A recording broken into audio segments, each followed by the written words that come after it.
We have the capability to make the world's first bionic man. The Incremental. Better than he was before.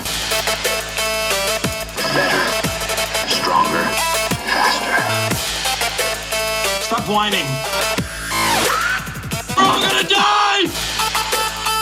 Oh, yeah! You're gonna cry? You're gonna cry, kitty baby? Oh, you're gonna fucking cry? Look at him, he's crying. It's gonna be mental! It's going to be mental. Sweat Equity Podcast. It's just me again. I'm still doing it. Third time in like a month. Might be longer. I don't know, but I'm doing it. It's just me. Eric! I was using it on the last episode that we did. It only took 450 episodes for me to finally download the most obvious clip ever. Eric! I mean, come on. Billy Madison. I'm coming fresh off of the Mindfuck podcast from our host, or our guest, Chris M. King, who blew my mind while he was a guest on our podcast, so much so that I volunteered to be a guest on his. Now, I wasn't exactly sure what it was going to be like. He broke me down pretty good, really went pretty deep. I don't actually know off the top of my head what his qualifications are, but I will say this.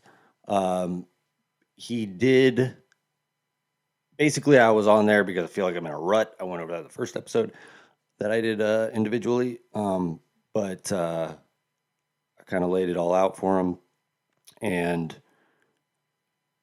most of the episodes he does, I looked at them, they're like 35, 40 minutes, and we went for an hour. So, I want to brag, but I guess I'm the most fucked up one of them all. But after about an hour, he had a hard time. He just kept saying, like, I'm not, that's not it. And he was having a hard time breaking me down, I guess, until we finally got to the motivation of what will make me happy or what will make me feel fulfilled, which basically broke down to, in my mind, if the motivation is for me personally, I don't get as motivated. So the way he laid it out for me was, and he drew a parallel to his own life where, he had everything taken away because he had this thing inside of him that he needed to, pursue and get out, and it wasn't happening, and that thing was going to take away everything until it happened. And, I drew a parallel for my life where it's like, man, I feel like a lot has been taken. Is it because I'm not being my true self or whatever you want to say? So basically, he shifted my motivation in that if I want to, entertain for a living, it's not for myself, but it's more like for the universe. I owe it to the universe to continue on and really give it a good shot. So it would help if you give me money. That would be a very good start. I'm a man! Why does it cut short? That's the best part. But yeah, that is not out yet, that podcast. It is available on Apple Podcasts and all those different things. But I will be sure to share it when it does come out. Not afraid to have my whole life put out there, obviously. It was a good thing. Good thing in that a lot of the things he suggested I've already begun doing. Refocusing, kind of eliminating the things I don't need. And we'll see how it goes. I don't know. I mean, I know Law didn't listen to the first podcast because I went out of my way to say, I love you, Law. And he didn't say fucking shit back to me. Either that or he's insecure. I don't know. It might be both. You know, and while we're talking about law,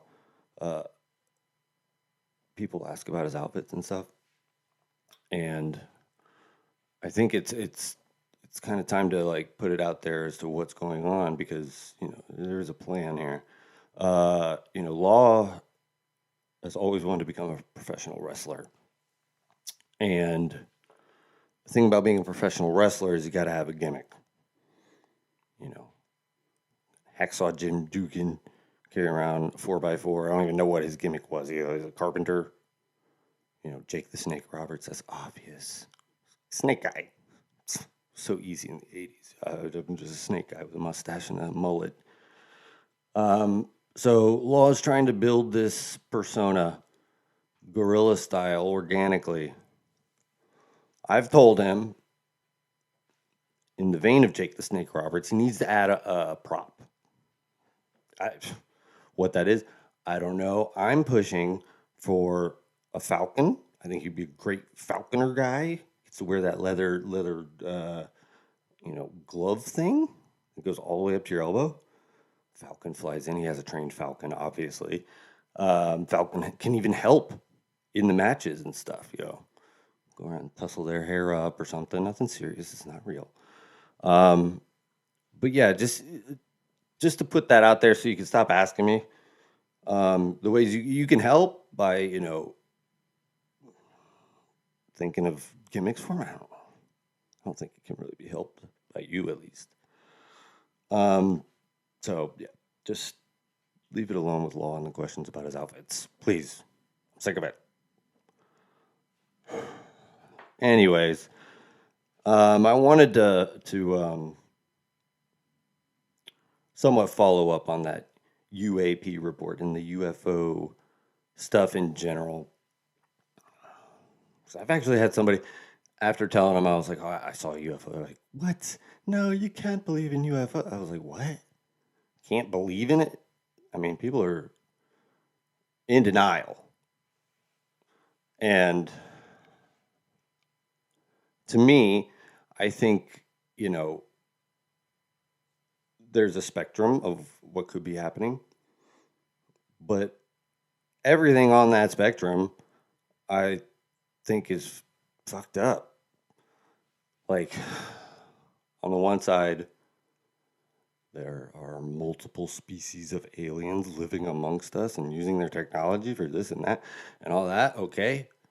And for whatever reason, the government is denying that and not telling us about it. That's not cool.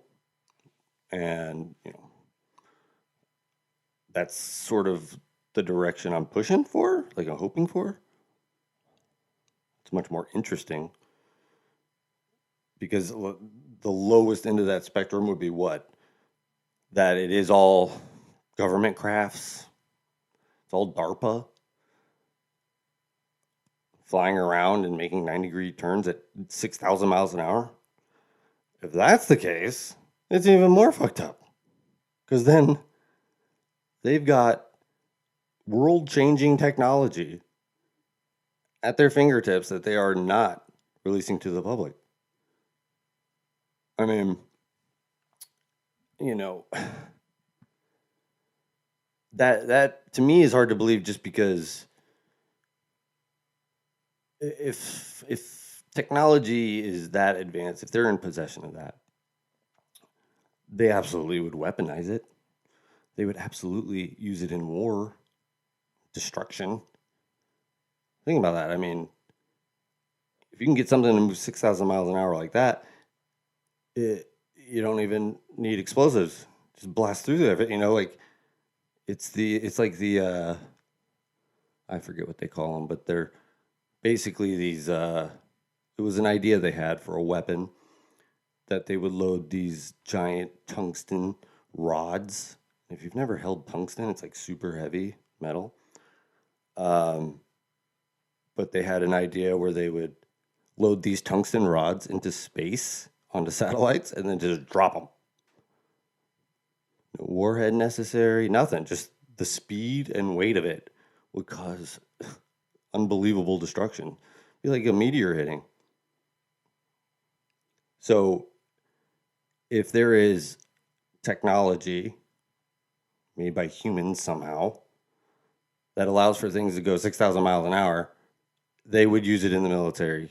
I mean, I've never been in a war zone. They might be already. I don't know. But I really hope that's not the case, because that is fucked up. A lot of people hungry, suffering, dying. There's enough to go around for every single person in this world. It's just a matter of distribution. And if that technology was readily available, how it would transfer, I don't know exactly, to everybody, but it's something that absolutely could be. How about it's used in rescues on the open ocean?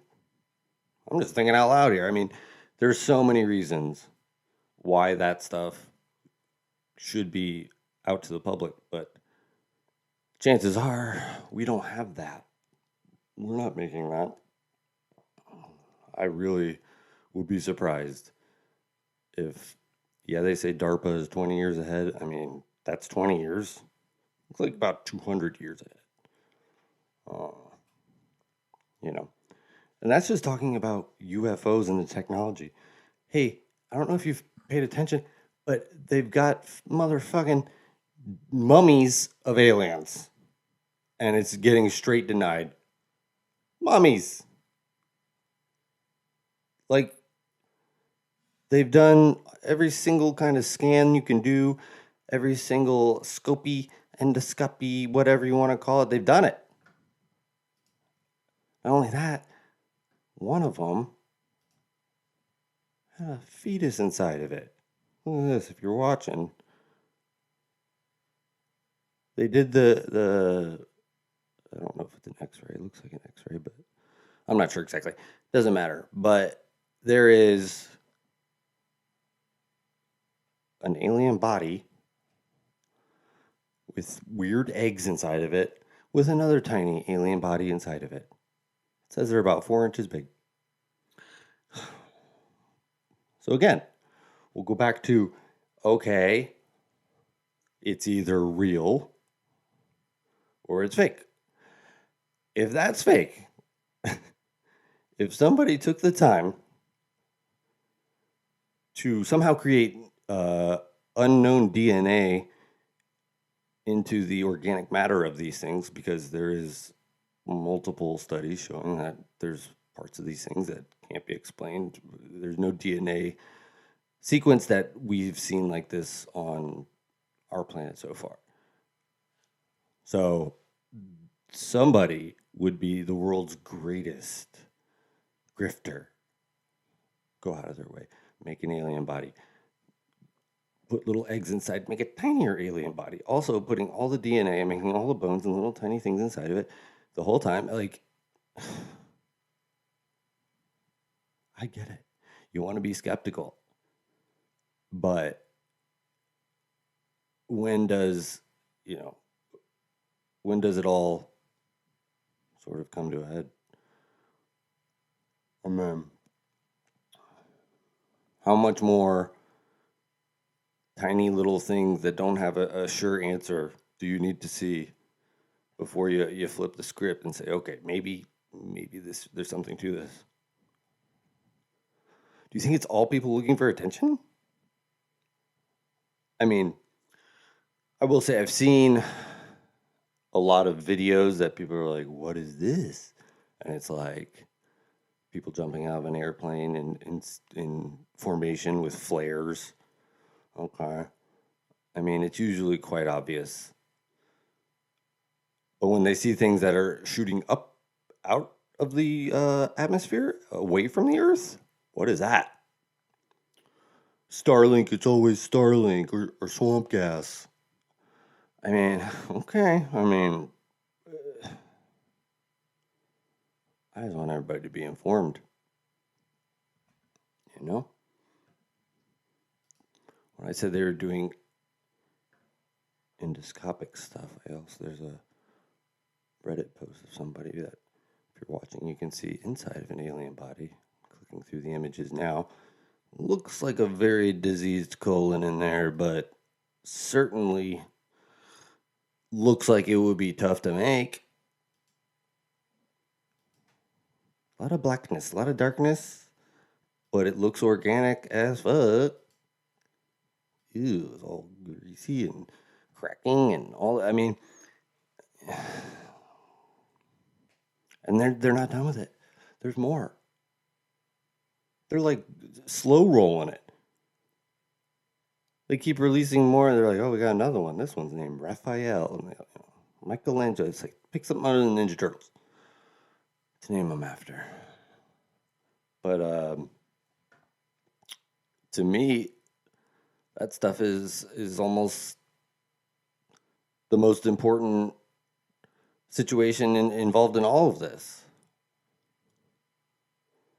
It's so funny. Like 5 years ago, I would see an article, fast radio bursts coming from outer space. What could it be? Oh man, how exciting. Something sending us signals from outer space? That's awesome.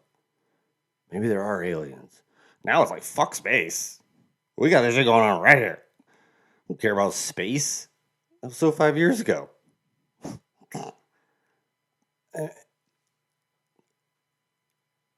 The evidence. Oh my God. And they say these things got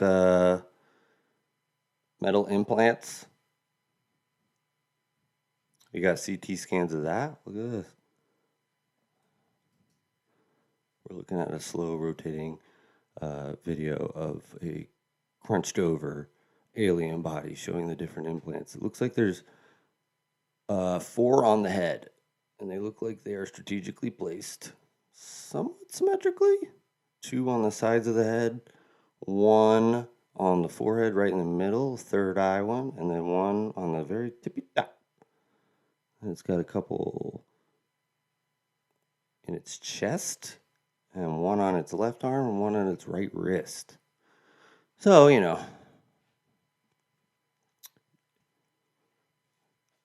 can speculate as to what those do, but again, you tell me somebody did that, somebody's going to fake an alien body and be like, oh, I'm also doing metal implants, and the metal is going to be of an alloy that's very hard to make. Okay. People want to deny. Not me, though. I'm open-minded, baby.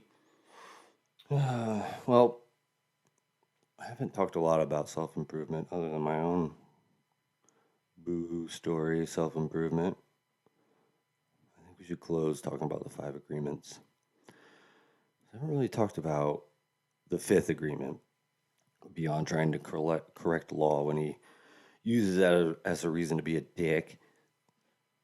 Let me do the first 4 first.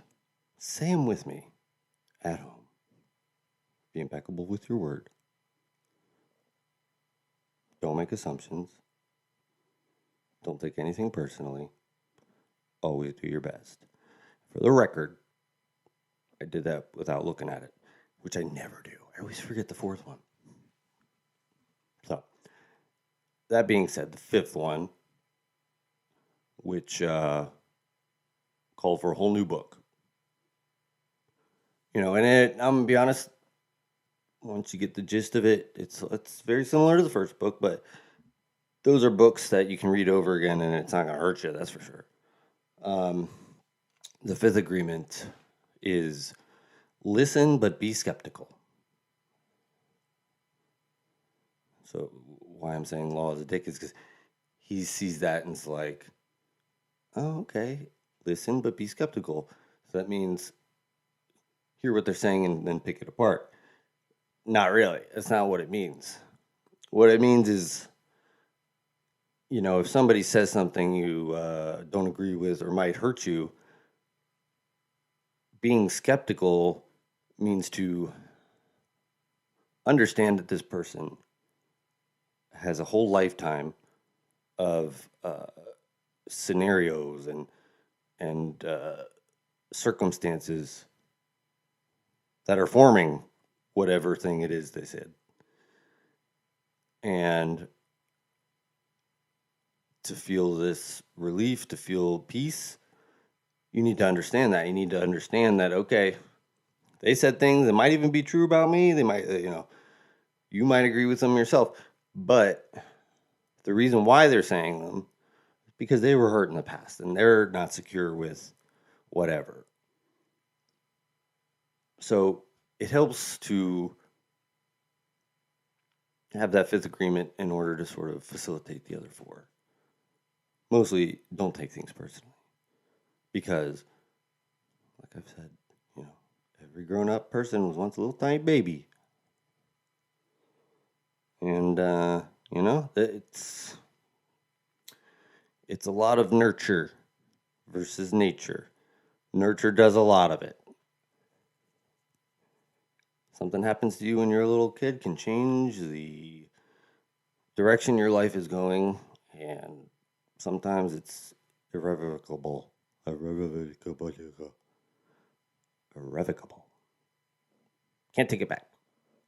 It's like I can't take back messing up saying it. I'm not taking it out. Be skeptical. I was once a little baby. There was a time when I couldn't say that at all. Don't you just back off, okay? Yeah, well, I think that's enough for today. I love all of you. I hope you're out there being nice to somebody. I hope you do something nice. I had an idea, real quick. A fun live show. I was wondering if I should do these live, but then, it would be kind of a lot of me doing the same thing. But I had an idea for a live show where I put it out ahead of time. Hey, if I've ever wronged you and I owe you an apology, I'll do it live. I'll go online. You don't even have to give me a heads up. You just jump on the stream. If we could do audio or video plugged in to hear the real-time situation, that'd be great. But chances are it would have to be like through chat. But, We'll do it live! Fuck it! Have me come on there and just eat shit for as long as I need to eat shit. Build me a nice big plate of shit, and then I can eat it. And people can bring their own. Be fun. I think it'd be a good example to set. Imagine if everybody was able to say sorry. I'm sorry! Even Pee-wee says it. Imagine if Putin said sorry. My bad. I was angry. And I invaded Ukraine. I know I can't really take it back now, but I'll get all the guys out of there and we'll stop killing people and doing terrible things. Imagine. What would you... they'd have to be like, okay, thank you for being reasonable. It's an extreme example, but, start loving each other.